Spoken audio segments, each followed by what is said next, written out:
ఈ రోజుల్లో DSA నేర్చుకోకపోతే job రాదా అని చెప్పి చాలామంది ఫ్రెషర్స్కి కానీ అలాగే 1 to 3 ఇయర్స్ ఎక్స్పీరియన్స్ ఉండేటటువంటి ఎంప్లాయీస్కి కానీ ఈ క్వశ్చన్ అనేది చాలా ఎక్కువ అరైజ్ అవుతూ ఉంటుందన్నమాట.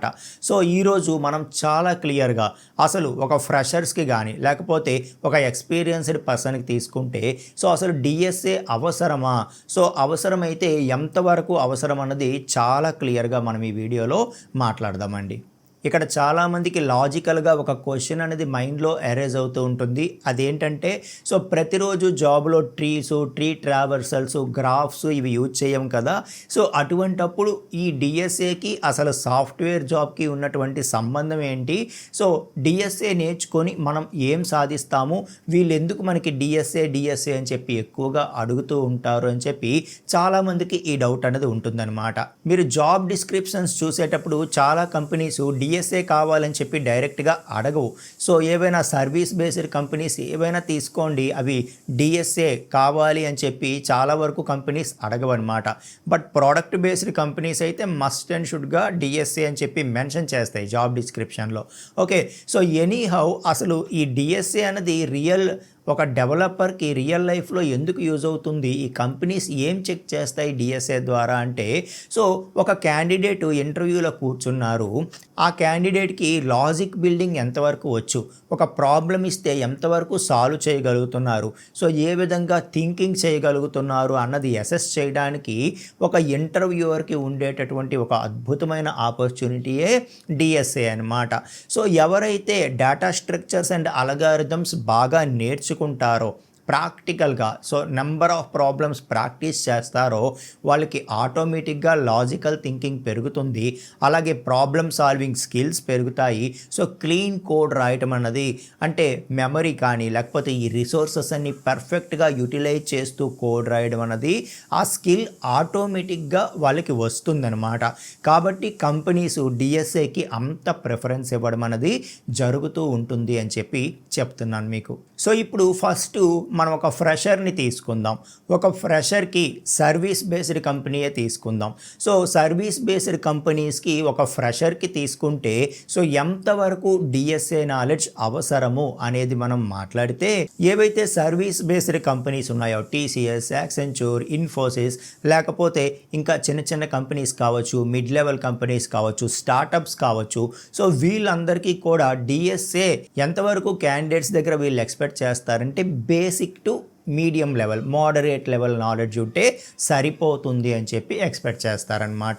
ఏవైతే బేసిక్ స్కిల్స్ ఉంటాయో లూప్స్ కానీ, conditions, control statements, data types, variables, oops concepts, ఇలా మీరు ఏ లాంగ్వేజ్ నేర్చుకుంటున్న వాటిలో ఈ బేసిక్ కాన్సెప్ట్స్ అన్నీ బాగా స్ట్రాంగ్ అవుతూ, దానితో పాటు మీరు arrays, strings, functions, recursion basics, sorting techniques, searching techniques, hash map అంటే ఏంటి, సెట్ అంటే ఏంటి, స్టాక్ అండ్ క్యూ అంటే ఏంటి, అలాగే బేసిక్ లింక్ లిస్ట్ మీద కొంత ఐడియా ఉండాలి, అలాగే టైం కాంప్లెక్సిటీ గురించి స్టడీ చేయాలి, అలాగే ప్యాటర్న్స్, నెంబర్స్, లాజిక్ ప్రాబ్లమ్స్ వాటికి రిలేటెడ్గా ఏవైతే ఉంటాయో అవి బాగా ప్రాక్టీస్ చేయాలి. ఇవి సరిపోతాయి ఒక ఫ్రెషర్కి, అర్థమవుతుందా? సర్వీస్ బేస్డ్ కంపెనీస్కి ఇంతకంటే అవసరం ఉండదన్నమాట. వీటిని బాగా నెంబర్ ఆఫ్ ప్రోగ్రామ్స్ ప్రాక్టీస్ చేస్తున్నప్పుడు ఒక క్యాండిడేట్కి లాజికల్ థింకింగ్ అలాగే ప్రాబ్లమ్ సాల్వింగ్ స్కిల్స్ బాగా పెంచుతాయి ఇవి ఆటోమేటిక్గా. కాబట్టి ఈ లెవెల్ నాలెడ్జ్ ఫ్రెషర్స్కి సరిపోతుంది అని చెప్పి చెప్తున్నాను అనమాట. చాలామంది ఇక్కడ సజెషన్ ఏమిస్తూ ఉంటారంటే లీడ్ కోడ్ లాంటి ప్లాట్ఫామ్స్లో హార్డ్ లెవెల్ వరకు వెళ్ళిపోవాలి అని చెప్పి చెప్తూ ఉంటారు. హార్డ్ లెవెల్ వరకు నిజానికి అవసరం లేదు. ఏదైతే ఎంట్రీ లెవెల్ అలాగే ఏదైతే ఇంటర్మీడియట్ లెవెల్ ఉంటుందో అంతవరకు మీరు చేయగలిగితే చాలన్నమాట. ముఖ్యంగా ఎంట్రీ లెవెల్ బాగా ప్రాక్టీస్ చేయండి. చేస్తూ ఇంకా మీకు టైం ఉంటే ఇంటర్మీడియట్ లెవెల్ ప్రాబ్లమ్స్ కూడా మీరు ప్రాక్టీస్ చేయడానికి ట్రై చేయండి. ముఖ్యంగా ఇక్కడ లాజిక్ ఆలోచించడం, ఎలా ఆలోచిస్తున్నారు అనేదే ఇంటర్వ్యూవర్ మనలో చూస్తారనమాట. ఒక రివర్స్ స్ట్రింగ్ రాయమంటే ఈ క్యాండిడేట్ ఎంత వేగంగా అటెంప్ట్ చేసి రాయగలుగుతున్నాడు, అలాగే డూప్లికేట్స్ ఫైండ్ అవుట్ చేయడం, ఏదైనా ఒక స్ట్రింగ్లో సబ్ స్ట్రింగ్ ఇచ్చి ఎన్నిసార్లు ఉందో చూడమంటాం. సెకండ్ లార్జెస్ట్ నెంబర్ ఫైండ్ చేయడం, ప్యాలిండ్రోమ్ అవునా కాదా, ఈవెన్ నెంబర్ అవునా కాదా, వోవెల్ అవునా కాదా, ప్రైమ్ నెంబర్స్ ప్రింట్ చేయడం, డూప్లికేట్స్ రిమూవ్ చేయడం, అలాగే బేసిక్ సార్టింగ్ ఇంప్లిమెంట్ చేయమండం, రికర్సన్ ఇంప్లిమెంట్ చేయడం, సెర్చింగ్ ఇంప్లిమెంట్ చేయడం. ఇలాంటి ప్రాబ్లమ్స్ కొన్ని శాంపిల్స్ మీకు అడుగుతున్నప్పుడు మీరు ఎంత బాగా అటెంప్ట్ చేస్తున్నారు, ఎలా ఆలోచించగలుగుతున్నారు అనేది సో మీలో బాగా అబ్జర్వ్ చేస్తారనమాట. సో వాటిని మీరు బాగా ప్రాక్టీస్ చేయండి అని చెప్పి చెప్తున్నా. ఓకే, సో మీరు అంటిల్ అండ్ అన్లెస్ మీరు ప్రోడక్ట్ బేస్డ్ కంపెనీకి ప్రిపేర్ అవుతాను అని ఫిక్స్ అయితే తప్ప ఇప్పుడు నేను చెప్పిన ఈ బేసిక్ డిఎస్ఏ అన్నది మీకు సరిపోతుంది.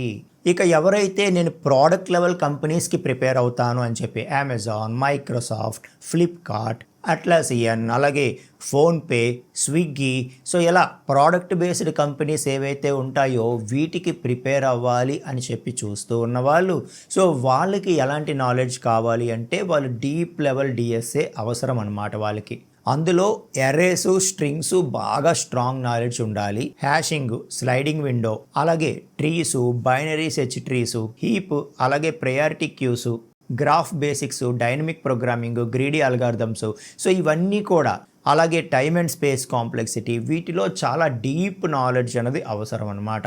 సో ఇక్కడ మీరు కంపల్సరీగా లీడ్ కోడ్ లాంటి ప్లాట్ఫామ్స్లో హార్డ్ లెవెల్ వరకు ప్రాక్టీస్ చేయాల్సినటువంటి అవసరం ఉంది. ఇక్కడ ఎవరైతే వెబ్ డెవలప్మెంట్ సైడ్ కానీ లేకపోతే ఫుల్ స్టాక్ వైపు కానీ వెళ్తారో వాళ్ళకి ఒక స్పెషల్ నోట్ ఏంటంటే, సో వాళ్ళు కేవలం డిఎస్ఏ నాలెడ్జ్ ఒక్కటే ప్రిపేర్ అయిపోయి, ఓకే, సో ఈ ఫుల్ స్టాక్ కావచ్చు, వెబ్ డెవలప్మెంట్ కావచ్చు, ఇవి బేసిక్ కాన్సెప్ట్స్ అన్నీ ప్రిపేర్ అయిపోయి ఇంటర్వ్యూస్కి వెళ్ళిపోతారు. అలాంటి వాళ్ళకి ఓన్లీ డిఎస్ఏ అయిపోదు.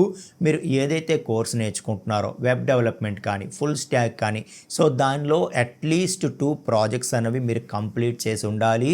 సో లేకపోతే మీరు జాబ్ అసలు ఎక్స్పెక్ట్ చేయొద్దు. ఓకే, సో మీరు ఎక్కడైనా కోర్స్ నేర్చుకుంటున్నా అక్కడ ఒక ప్రాజెక్ట్ చెప్తారు కదా, అది కాకుండా ఓన్గా మీరు అట్లీస్ట్ మరొక 2 ప్రాజెక్ట్స్, మరొక 2 ప్రాజెక్ట్స్ మీరు ఓన్గా చేయడానికి ట్రై చేయండి.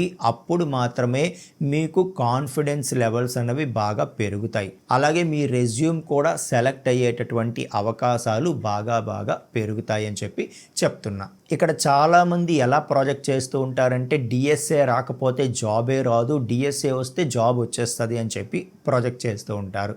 సో కేవలం డిఎస్ఏ వస్తే జాబ్ వచ్చేస్తుంది అనేది ఒక పెద్ద తప్పు స్టేట్మెంట్ అనమాట. ఓకే, సో డిఎస్ఏ అవసరము, అది మనకు ఉండేటటువంటి క్వాలిఫికేషన్స్లో అదొక క్వాలిఫికేషన్ లాగా మనం చూడాలంతే. ఓకే, సో మనం నేర్చుకోవాల్సిన ఎలిమెంట్స్లో డిఎస్ఏని వన్ ఆఫ్ ది ఎలిమెంట్గా చూడాలి తప్పితే, సో డిఎస్ఏ వచ్చేస్తే ఇంకా జాబ్ గ్యారంటీ అనేటటువంటి ఆ ఆలోచన తప్పనమాట. మనకి మిగతావన్నీ కూడా, సో స్ట్రాంగ్ బేసిక్స్ లేకుండా మనకి జాబ్ రాదు, అలాగే ప్రాజెక్ట్స్ చేయకుండా మనకి జాబ్ రాదు. ఓకే, సో ఇలా చాలా ఎలిమెంట్స్ డిఎస్ఏతో పాటు అవసరమయ్యేవి కూడా ఉంటాయి, అది అబ్జర్వ్ చేయండి.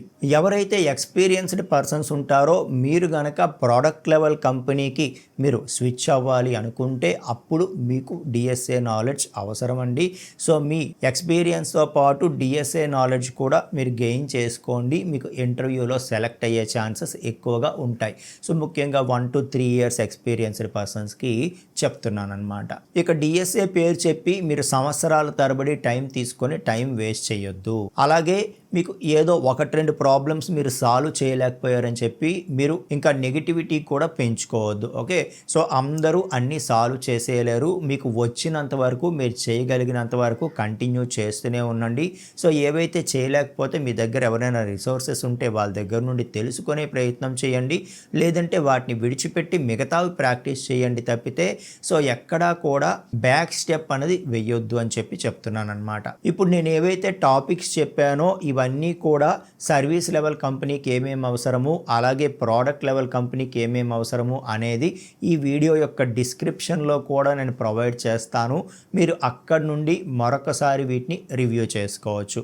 ఓకేనా, మీరు ఛానల్ని సబ్స్క్రైబ్ చేసుకోకుండా మన వీడియోస్ చూస్తూ ఉన్నట్లయితే వెంటనే సబ్స్క్రైబ్ చేసుకోండి. సో ప్రతిరోజు మనం వెరీ యూస్ఫుల్ వీడియోస్తో మీ ముందుకు రావడం జరుగుతుంది. సో ఏ వీడియో కూడా మిస్ కాకుండా ఉండాలి అంటే మీరు సబ్స్క్రైబ్ చేసుకుంటే నేను ఏ వీడియో చేసినా సరే మీకు అది రికమెండేషన్స్లో కనిపిస్తూ ఉంటుంది. సో మీరు ఆ కంటెంట్ని కన్జ్యూమ్ చేసుకోవడానికి అవకాశం ఉంటుందన్నమాట. ఓకేనా, thank you so much friends. Next వీడియోలో ఇంకొక టాపిక్తో కలుసుకుందాం. Thank you.